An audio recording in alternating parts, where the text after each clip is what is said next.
Good day all, welcome back to South Africa, and this is South African Prepper. So last night I made a video about the egg shortages in South Africa, and I made this video at night time after I've had an 18-hour day. So this is the reason why we sort of decided not to continue with the videos, is that it does take quite a long time to compile and to make a video. Although we do very little editing, you have to think about what you say, because I've realized after last night's video that there's a lot of people that are hungry for information, and information that comes from people that are doing it themselves. I sometimes look at other prepping channels, and I find it to be almost unrealistic. I find it to be unachievable, the things that they would like for you to do. And like you, my viewer, I am merely but a man and a normal person. I live in a third world country in the southern tip of Africa, where there's an extreme amount of pressure on the white population, and the white population in South Africa being the minority. We have to work extremely hard. We have to work extremely smart. We have to be inventive for us to survive in a place like Africa. And on top of that, you've got the weather as well. The last two seasons, the last two summer planting seasons, we've been lucky because we've had quite a lot of rain. But with that comes a whole lot of challenges as well, because too much of a good thing is not always good. So you have those struggles as well. So this video is actually about preparing and prepping, and how important it is for us to prepare. We look at the world in America next year, 2024, and in South Africa, we have got elections coming up. I can foresee some trouble. You can already see in America the Democrats are gunning for Trump or for the Republicans. And to be very honest with you, in South Africa, people have the mentality of that the politicians will save you, or the politicians will look after you. And I am of this belief for many years now that you just cannot trust the politician.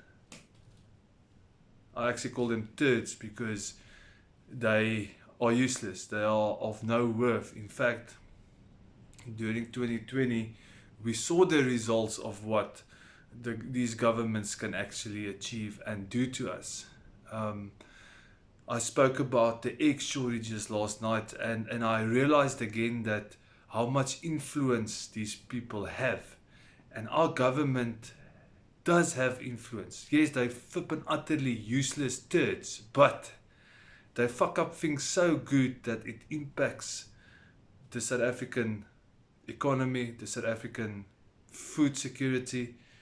They are doing it in such a glorious way, fucking it up, that for the first time in my adult life, or all of my life, we cannot find eggs. And if you do find eggs, you're only allowed to buy 6 at a time. Now, our family, we like our eggs. We believe that eggs is an extremely good way of protein. It is healthy, obviously, if you don't eat too much of it, but we do believe in eating quite a lot of eggs. And us having an egg shortage in South Africa is a major big thing, because the question you've got to ask yourself is, what will be next? My prediction is milk will be next. Now, again, our family, we drink a lot of milk. So what will you effectively do if you cannot buy eggs and milk anymore? What's going to be next? Won't we be able to get bread like in Zimbabwe? You know, For people that's gone to Zimbabwe before, you sometimes you can't find anything on the shelves. You might find 1 or 2 tins of whatever, if you're lucky, in a country like Zimbabwe. So the reason why we have been so quiet is because we are working towards a different path for us, a different route maybe, and this route is exactly focusing on the issue of the shortages of food, like the egg situation. I said to my wife that what we are busy doing now and the egg shortage is telling us that what we are doing now is being correct.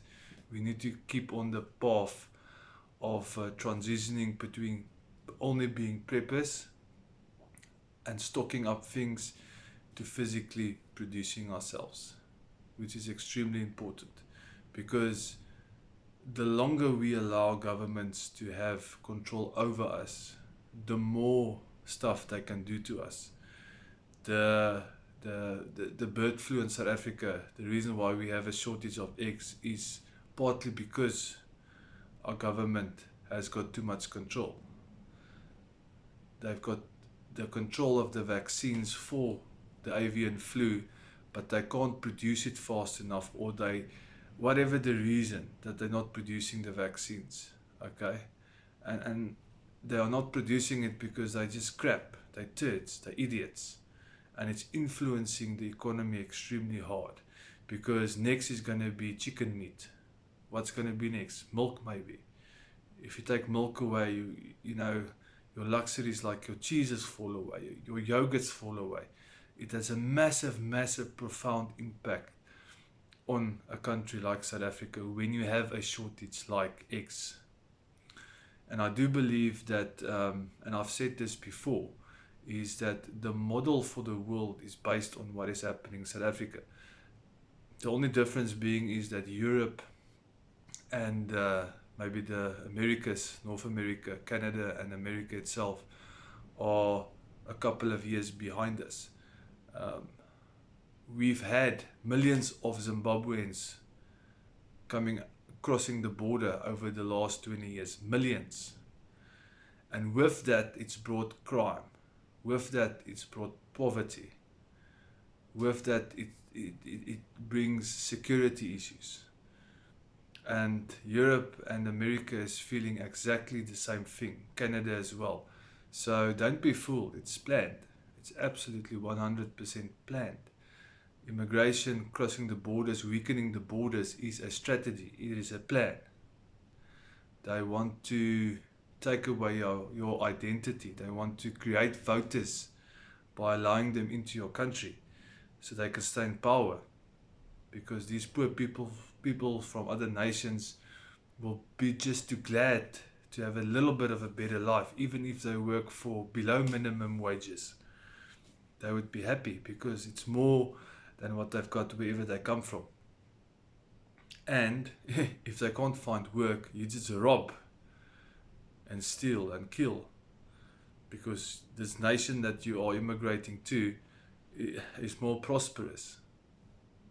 So it's a strategy, it's a plan, and I do believe that our government, being the bunch of turds that they are and being unable to do things, are actually designed by plan. They wanted this government that only cares about their own pockets and screw the rest. The infrastructure will crumble.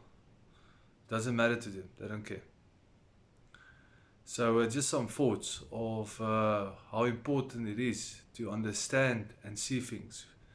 I've said on this channel many months ago that we're seeing shortages on the shelves.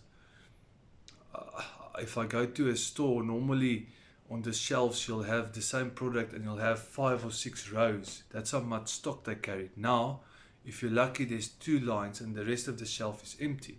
So that's not profitable for a retailer or a store to do that.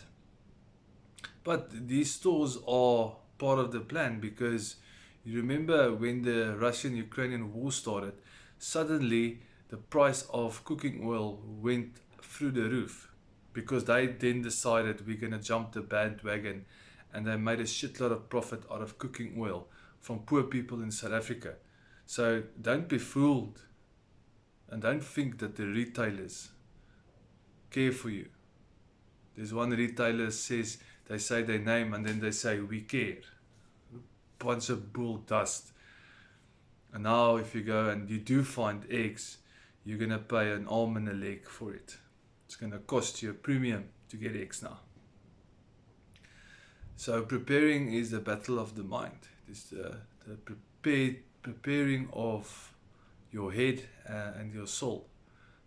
It's not so much about preparing food, but it's knowing and seeing this must be open and this must be open. So you can see what is coming your way.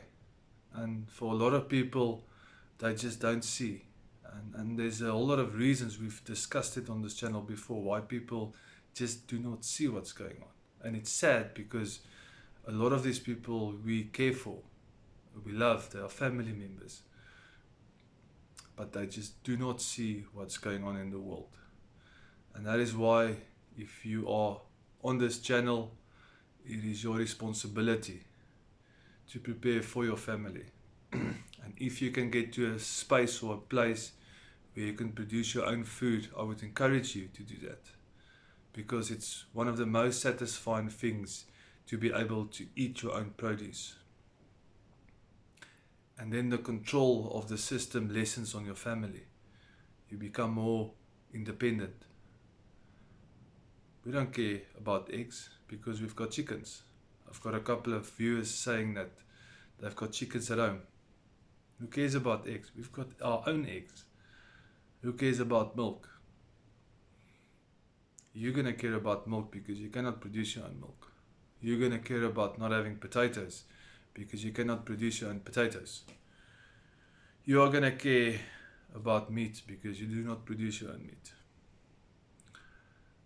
The battle of the mind, the preparing of your soul and your heart and your family. And you don't have to stop living. You can still have fun. I find a lot of preppers being so serious that they forget how to live. They forget how to go on holiday. They forget how to enjoy their families, their children, because that's the end of the day what you are doing it for. You're doing it for your family, for the ones that you care for the ones that you love. So if you're in South Africa, if you're living in Gauteng, Western Cape, KZN, one of those cities, Eastern Cape, Limpopo, I would suggest that you try and find your way out of the cities, because I can tell you there's some big trouble on the way. When people start to get hungry, when they cannot buy food anymore, that's the real crisis. I don't think load shedding or blackouts, we are so used to it by now that that's not going to be the determining factor. I think it's changed. I think, and I've said this on this channel many times before, the food crisis in South Africa is going to break the camel's back. When people can't buy the chicken, they're going to get upset. They're going to start burning and looting. Remember KZN 2021? Okay. When people get hungry, we're in for trouble. This is South African Prepper. Leave a comment, like, share with your friends, subscribe, and go plant some tomatoes.